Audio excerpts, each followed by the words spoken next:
想不到初入江湖就能遇到这样的对手，这是我雷无杰的幸运。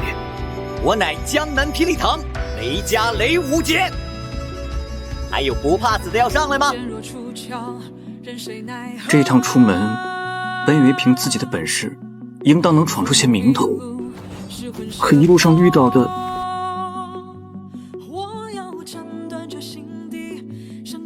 见到了数不清的高手，有明治江湖的前辈，我连名号也不知晓的神秘人，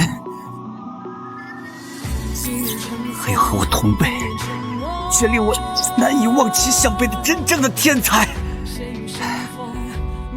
雷无杰就是一路败着来到这里的，但是我输得起。我相信只要我还活着，总有一天我会赢回来的。